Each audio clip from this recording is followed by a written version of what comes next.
Hello everybody, welcome back to English Journeys. Today we've got Samira, who is someone who has learned English in Malaysia, and she's got some interesting stories to tell about how she developed her skills to such an incredibly high level. You'll see, just have a look.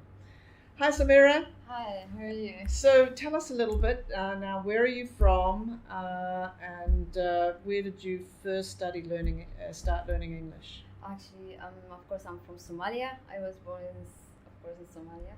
So when I was 4 months, my family moved to Saudi Arabia, and I just grew up there until I finished my high school, and then I moved to Malaysia.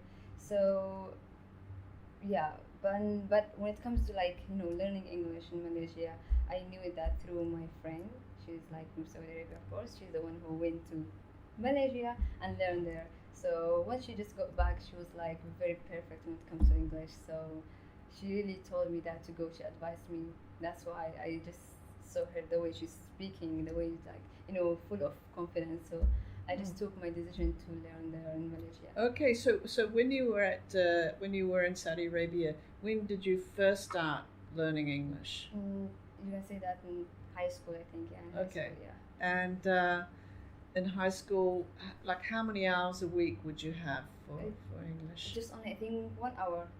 1 hour a week? Yeah, 1 hour. Wow. Day, yeah. So but they used to just only teach us like basic things, just only ABCs, just very very basic things. Not okay, like yeah, grammar or something like that. Yeah. yeah, That's why I was quite surprised when I just came yeah, to Malaysia and then learned. yeah, I knew that there's a lot of things that I didn't know. yeah, Before. yeah.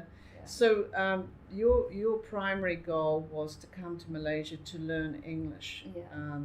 Did you have any reason for why you wanted to learn English? Of course, to start university. Okay. And of course, if I want to get a job, of Right. course, I have to know English. So Yeah. if you want to work in, not only in Malaysia, anywhere actually, even our countries nowadays, if you Yeah. want to work especially, so they will ask you that if you know English. So you have to prove that. Maybe they will take you like for short interview to Right. see if you're good Yeah. at English, or maybe they will ask you for IELTS. And Right. that will be easy for you. So definitely there's a lot of things that I wanted to learn. And Right. of course I love the language. That's why Right. I wanted to learn. Yeah, yeah.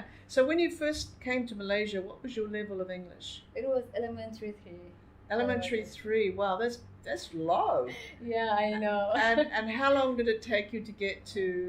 It took me like 10 months because I started from elementary 3 until IELTS preparation. So it was almost 1 year, yeah. Wow. And were there any challenges along the way? Things that you found really, really tough?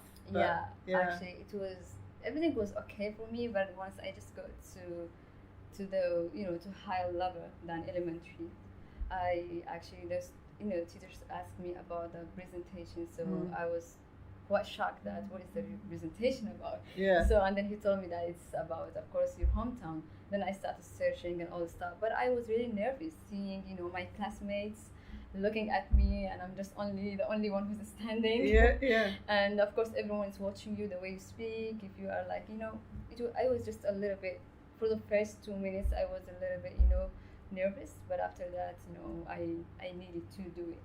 I was like, Samira, you have to be strong. Yeah, You can do it. yeah, It's just easy. Yeah. And then yeah. I just do it. Yeah. Yeah. And what about later on? So that was at what point did you do the presentation in your studies? You say you started elementary 3, Yeah. and then how soon after that were you able to stand up and actually give a presentation? Yeah, actually, because it's starting from elementary, of course, when you start from elementary 3 or 2 or these elementaries, it's just only still basic. And once you go, you jump to the pre, so you will be more professional. Of course, you will be more improved when Yeah. it comes to English. Yeah. So that's why I wasn't that much afraid. Maybe just I was afraid because I'm just standing in front of my classmates. That was a little bit hard for me. But speaking, of course, and learning, I already know. That time I was like half know about grammar, so it was somehow easy for me to do it. So yeah, that was just only the first time. But after that, presentation Yeah. was easy for me to Yeah. do it every time. So the first time took how many months for you to get to that first time? It was let's say elementary 3, 4, pre-intermediate 1, 2.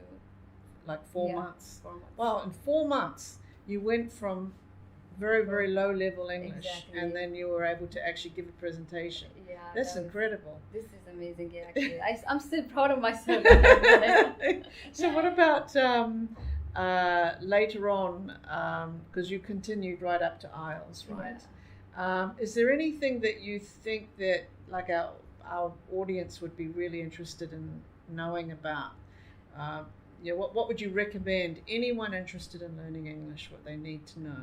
They actually, of course, need to only have self-confidence. That's what I feel, because if you really believe in yourself, but first of all, you have to learn language. You're not like maybe some of the students, their families send them to learn, but they don't like actually English language, so that's why they never get the level that they deserve or they want. Right. But if you really love it, of course you will be good at it one day. Yeah. So, and of course you have to have self-confidence when you're talking, and you believe in yourself that you can do it, and definitely you will do it. Yeah. So that was, I think that's the thing that I would advise everyone who would like to learn. Okay, fantastic, Samira. All right, thank you. I hope you got a lot out of this. I certainly did. See you next time.